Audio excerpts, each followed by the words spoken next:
తెలంగాణ ఆడబిడ్డలందరికీ కూడా బతుకమ్మ శుభాకాంక్షలు. ఈరోజు మనం ఏకశిలా పార్క్లో బతుకమ్మ సెలబ్రేషన్స్ జరుపుకుంటున్నాము. ఈ సెలబ్రేషన్స్కి అధిక సంఖ్యలో మహిళలందరూ కూడా పాల్గొన్నారు. ఈ యొక్క బతుకమ్మ పండుగ ప్రత్యేకత ఏంటంటే, ఇందులో మనం భాగంగా ప్రత్యేకంగా పూలను మాత్రమే మనం దైవంగా కొలుస్తాము. ఈ పూలను మనం ఈ 9 రోజులు కూడా 9 రకాలతో అమ్మవారిని పేర్చుకుంటూ మన సౌభాగ్యం బాగుండాలని కోరుకుంటాము. పెళ్లి కాని పిల్లలు కూడా పెళ్లి కావాలని కోరుకుంటారు. అదేవిధంగా మన సంస్కృతి సాంప్రదాయాన్ని ఇతర దేశాలలో కూడా చాలా విస్తరిస్తుంది.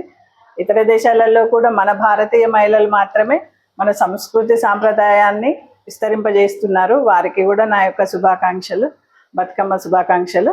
అలాగే నేను చెప్పదలుచుకున్నది ఏంటంటే, మన సాంప్రదాయాన్ని మాత్రం మన పిల్లలకి ముందు భవిష్యత్తులో నేర్పించాలని, మన సంస్కృతి సాంప్రదాయాన్ని ఎప్పుడు కూడా మనం మర్చిపోవద్దని, మన అమ్మ వాళ్ళు మనకి ఎలా నేర్పించిండ్రో మన పిల్లలకి మనం నేర్పించాలని, వాళ్ళ పిల్లలకి వాళ్ళు నేర్పించాలని బతుకమ్మ రోజు రోజుకు చాలా సంతోషంగా జరుపుకుంటూ మహిళలందరూ కూడా ఒక దగ్గరగా ఐక్యతగా కులమత భేదాలు లేకుండా జరుపుకునే పండగ ఒక బతుకమ్మ పండగ.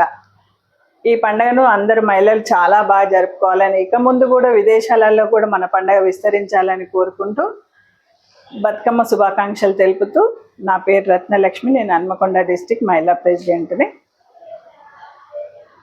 జై శ్రీరామ్.